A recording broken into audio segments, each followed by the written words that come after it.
Oui, bonjour, chers élèves. Donc, nous allons continuer avec notre programme en histoire. Donc, nous allons aborder la deuxième leçon du chapitre 2 ce matin. Il nous parle de la révolution russe de 1917 et ses prolongements. Précédemment, nous avons vu la Première Guerre mondiale, ses causes, ses étapes et ses conséquences dans le monde, et en particulier au Burkina Faso et en Afrique.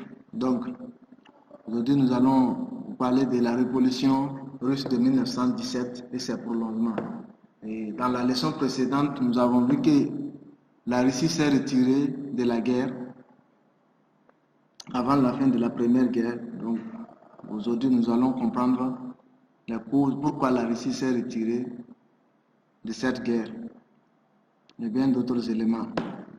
Ok. Donc, ici, il sera question des causes de la révolution, donc des étapes de cette révolution et des prolongements. Quand on parle de prolongement, retenez que c'est une guerre civile, l'institution du socialisme comme système économique, social et politique dans l'Empire russe. Donc, en introduction, nous dirons que une révolution politique peut être définie comme un ensemble de mouvements qui provoquent un changement de régime politique. Donc c'est ça la définition de la révolution. Une révolution peut être définie comme un ensemble de mouvements qui provoquent un changement de régime politique. Durant l'année 1917, la Russie connaîtra deux révolutions successives. Quelles sont cependant les causes, les étapes et les prolongements de ces révolutions? Donc, la Russie va connaître des révolutions en 1917. Nous allons voir les causes, les conséquences et les prolongements de ces révolutions. Donc, en grand temps, nous allons aborder d'abord les causes de la révolution russe. Donc, en parlant de des causes de la révolution russe, retenez qu'il y a des causes politiques, des causes économiques et les causes sociales. Donc, nous avons trois principales causes de la révolution russe. Il y a les causes politiques, les causes économiques et les causes sociales. Donc, nous allons aborder premièrement les causes politiques. Ok, donc elles sont liées à la dictature du Tsar. En effet, jusqu'au début du XXe siècle, le système politique de la Russie était toujours fondé sur la monarchie absolue. L'empereur ou le Tsar détenait tous les pouvoirs. Sous le règne du Tsar Nicolas II, une assemblée élue fut créée, la Douma. Malgré cela, le Tsar conserva son pouvoir autocratique, le pouvoir absolu. Quand on parle de pouvoir autocratique, c'est un pouvoir absolu. Ce climat favorisa la naissance de partis révolutionnaires. Donc, voilà, la dictature du Tsar va favoriser la naissance des partis révolutionnaires en Russie. Donc, en parlant des partis révolutionnaires, nous avons des partis révolutionnaires. Il y a premièrement les sociaux révolutionnaires et ils revendiquent le partage des terres des grands domaines. Donc, les sociaux révolutionnaires revendiquaient le partage des terres des grands domaines qui étaient confisqués pour donner aux tsars et aux nobles qui l'entouraient. En plus de ça, il y a les sociodémocrates constitués de menséviques et des bolcheviks. Donc, les sociodémocrates, dans les sociodémocrates, il y avait les menséviques et les bolcheviks. Quand on parle des menséviques, il faut savoir qu'il y a une différence entre les bolcheviks et les menséviques. Pour les menséviques, on dit qu'ils désiraient une évolution lente de la société russe vers le socialisme, tandis que les bolcheviks désiraient un changement immédiat. Voilà, les menséviks étaient des révolutionnaires, les menséviks étaient des sociodémocrates qui désiraient modérer, qui désiraient un changement lent de la société vers un socialisme, alors que les bolcheviks, ils étaient des sociodémocrates qui désiraient un changement brusque, immédiat de la société. Donc, il y avait cette différence. Les autres étaient modérés, alors que les bolcheviks, les menséviks étaient modérés, alors que les bolcheviks, ils voulaient un changement immédiat. Donc, il y avait cette différence qui opposait les deux sociaux-démocrates. Donc, en plus de cela, il faut retenir aussi qu'il y a la dictature du Tsar qui s'ajoute. Le mauvais équipement de l'armée russe et les lourdes pertes humaines de l'armée russe pendant la Première Guerre mondiale. 2 millions de morts, plus de 4 millions de mutilés à la Première Guerre mondiale. Bien même que la Russie n'a pas pu terminer la Première Guerre mondiale, elle a reçu pas mal de pertes en vies humaines et de mutilés. Donc 2 millions de morts et 4 millions de mutilés environ. Donc voilà ce que nous pouvons dire des causes politiques de la révolution russe. Donc nous allons aborder les causes économiques. Donc en parlant des causes économiques de la révolution russe, retenez qu'elles sont liées aux mauvaises conditions de vie et de travail des ouvriers. À cela s'ajoute l'inflation et les pénuries alimentaires du fait de la participation de la Russie à la Première Guerre mondiale, ainsi que l'inaction du gouvernement du Tsar face à ces problèmes socio-économiques. Donc nous pouvons évoquer le cas des mauvaises conditions de vie et de travail des ouvriers et l'inflation et les pénuries alimentaires. Les gens n'arrivaient pas à manger à leur faim. Il y avait la famine dans la société russe et le gouvernement ne disait rien. Voilà ce qui va amener les gens à se révolter parce que ils étaient dans une souffrance qui ne disait pas son nom et le Tsar ne réagissait pas face à cette souffrance, ce qui va révolter la population russe et qui va les amener à aller vers une révolution. Donc, en plus des causes économiques, il y a, dernier point, les causes sociales. Donc en parlant des causes sociales, elles sont liées à l'accaparement des terres par le Tsar et les nobles. En effet, 40% des terres appartenaient au Tsar et aux nobles. Cela favorisa l'apparition de deux classes de paysans, les koulaks, les paysans riches, proches du Tsar, et les mousiks, les paysans pauvres sans terre. Donc, il y avait au sein de la société deux classes de paysans.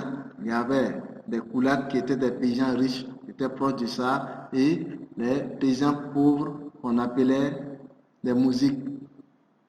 Ils n'avaient pas de terre. Voilà, toute cette différenciation sociale va amener une révolte au sein de la population russe. Donc voilà les différentes causes, les trois principales causes de la révolution russe en 1917. Donc nous allons continuer avec le grand D pour parler des étapes de la révolution russe. Donc on parle de deux révolutions. Il faut retenir qu'il y a eu une première révolution qui s'est tenue en février 1917 et une deuxième révolution en octobre 1917 que nous allons aborder. Donc pour la première révolution, elle date de février 1917. En février 1917, des manifestations spontanées éclatent à Petrograd, la capitale. Elles sont organisées par des milliers de femmes qui revendiquent de meilleures conditions de vie. Elles sont soutenues par les ouvriers et les paysans, ainsi que des soldats qui refusent de tirer sur la foule. Donc, voilà ce que nous pouvons dire de cette révolution. Il y a des manifestations qui sont éclatées à Petrograd et les soldats ont refusé de tirer sur les manifestations, des manifestants qui étaient composés en majorité des femmes qui ne réclamaient rien d'autre que les meilleures conditions de vie suite à toutes ces difficultés que la société traversait. Donc, en plus de ces femmes, elles sont soutenues par les ouvriers et les paysans, et même que les soldats, parce que les soldats ont refusé de tirer, ce qui les a permis vraiment à obliger le tsar Nicolas à abdiquer, à démissionner le 3 mars 1917. Donc, le tsar Nicolas va démissionner le 3 mars, et ce qui va permettre à la bourgeoisie libérale et démocrate de s'emparer du pouvoir et constituer un gouvernement provisoire dirigé par Kerensky. Oui, Kerensky va occuper le pouvoir. Donc, c'est un gouvernement bourgeois qui va occuper le pouvoir. Ce gouvernement décida de poursuivre la guerre et réserve à plus tard les réformes sociales que la population russe attendait avec impatience. Cette situation sera à l'origine de la seconde révolution. Donc voilà, quand Kerensky va arriver au pouvoir comme ils sont des bourgeois, il ne voyait pas réellement la souffrance de ces populations qui sont sorties manifester pour chasser le tsar. Donc il s'entêta à continuer la guerre et revenir après pour voir les problèmes sociaux que les populations russes rencontraient, chose que la population ne va pas accepter, et il y aura une deuxième révolution en octobre. Et deuxième révolution en octobre, on dit que la révolution est née des ouvriers, des soldats et des paysans mécontents des décisions du gouvernement Kerensky. Soutenus par la population, les bolcheviks, les démocrates, sociaux-démocrates vont profiter de cette occasion qui voulaient les radicaux, ceux qui voulaient un changement brusque. Donc, vont profiter de l'occasion pour prendre le pouvoir. Et ils avaient en tête Lénine. Et ils prendront le pouvoir le 25 octobre 1917. Un gouvernement entièrement bolchevique est mis en place. Les bolcheviks, par le biais de Lénine, s'engagent à conclure la paix avec l'Allemagne et à résoudre les problèmes socio-économiques et politiques du pays. Donc, voilà que les bolcheviks vont se désengager premièrement de la guerre et revenir chercher à résoudre les problèmes que la population russe a dénoncés en menant cette deuxième révolution. Donc, ils vont s'intéresser aux vrais problèmes que traverse le pays pour résoudre et chercher à les résoudre, parce que c'est pourquoi ils sont sortis pour manifester. Donc voilà ce que nous pouvons dire des deux révolutions russes. Donc en grand 3, nous allons parler des prolongements ou les conséquences de la révolution russe de 1917. Oui, en parlant des prolongements ou les conséquences de la révolution russe de 1917, il faut savoir que d'abord, il y aura l'instauration d'une série de réformes au sein du gouvernement. Donc, pour se consacrer aux affaires internes de la Russie, Lénine négocia la paix avec l'Allemagne, signature de l'armistice de décembre 1917. Donc, la Russie va signer l'armistice avec l'Allemagne pour se désengager de la guerre. En plus, Lénine et ses compagnons travaillèrent ensuite à transformer la société russe. Après avoir se retiré de la guerre, donc Lénine et ses compagnons vont travailler pour transformer la société russe, pour résoudre les problèmes auxquels la société est confrontée. Donc leur objectif était de supprimer la propriété privée des biens, mais ils se heurtèrent aux nobles qui désiraient le retour du tsar et aux minorités nationalistes qui désiraient des républiques autonomes. Donc, il faut savoir que Lénine, avec ses changements, ses désirs de transformer la société, il sera opposé aux bourgeois, aux richards qui étaient auprès du Tsar et à une minorité nationaliste, ce qui va amener le gouvernement révolutionnaire à quitter Petrograd pour s'installer au Kremlin à Moscou et créer une police politique appelée la Tchéka, chargée de traquer les opposants. Ces mesures suscitent dans tout le pays de violentes oppositions. Ainsi, de 1918 à 1921, la Russie est déchirée par une guerre civile. Donc, face à la réaction aussi du gouvernement bolchevique de Lénine, il y aura des oppositions et ces oppositions vont entraîner une guerre civile dans le pays. Donc, nous allons voir cette guerre civile qui a duré pratiquement 3 ans, de 1918 à 1921. Donc, d'abord, le gouvernement bolchevique, par le biais de Trotsky, constituait une armée appelée l'armée rouge. Elle devait faire face à une armée d'opposants appelée armée blanche, soutenue par les pays occidentaux, notamment la France et la Grande-Bretagne. La guerre civile dura jusqu'en 1921. L'armée rouge sort victorieuse de cette guerre.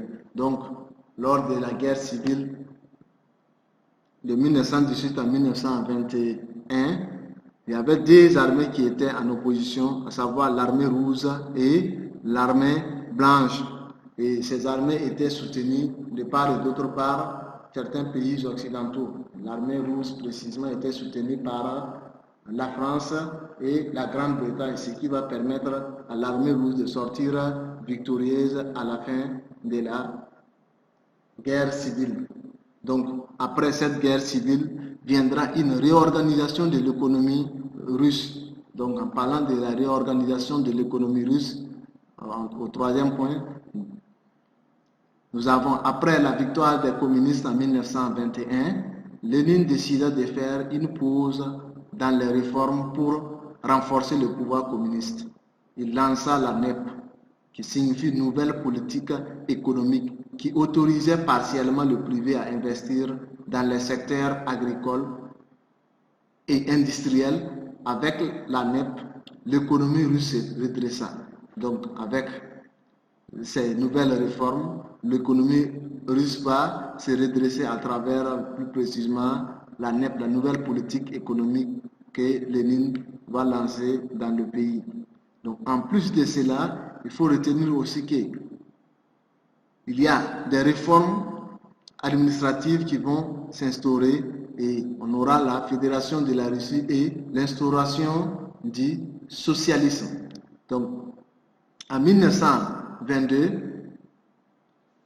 pour répondre au désir d'indépendance des minorités nationales, la Russie se transforma en fédération d'États, l'Union des républiques socialistes et soviétiques, en abrégé l'URSS. Donc c'est à partir de 1932 que l'URSS verra le jour, donc qui va regrouper plusieurs fédérations pour se transformer en une union des républiques. Donc, voilà ce que nous pouvons dire de la fédération de la Russie. Maintenant, retenez qu'en 1924, Lénine mourut. Deux de ses compagnons, à savoir Léon Trotsky et Joseph Staline, rivalisèrent durant 3 ans pour lui succéder, mais Staline l'emporta en 1927. Donc, après la mort de Lénine, il y a eu deux de ses compagnons qui voulaient prendre le pouvoir et ces deux vont se rivaliser pendant 3 ans. Et Staline sortira victorieuse de cette rivalité. Donc à partir de 1927, c'est Staline qui prendra le pouvoir en Russie. Donc retenez que sous Staline, les réformes furent accélérées. Donc les réformes ont été accélérées sous Staline. Donc des plans quinquennaux, 5 ans qui fixaient les objectifs de chaque acteur, État, entreprise, etc., ont été adoptés.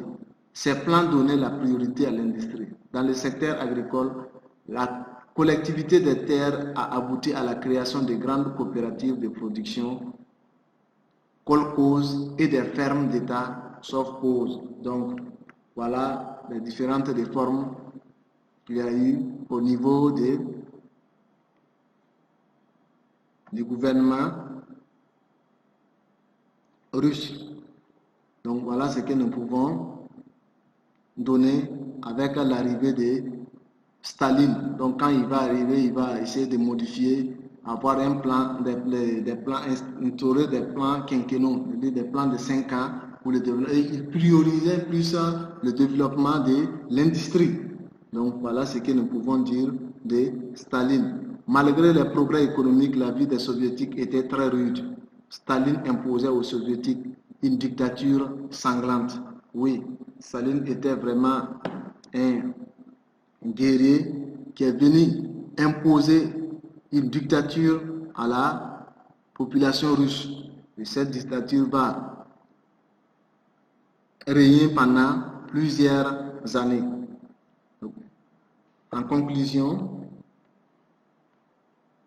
retenez que plusieurs raisons sont à l'origine de la révolution russe en 1917.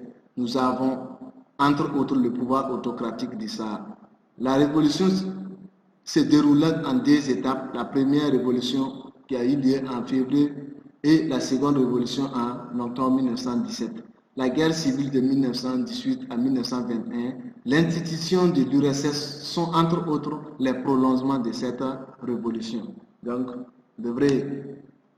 dans cette leçon, vous devrez, au sortir de ce cours, vous devrez comprendre, connaître les différentes causes de la révolution ou des révolutions russes et les étapes de cette révolution et les prolongements de la révolution de façon résumée. Merci pour votre attention et à la prochaine.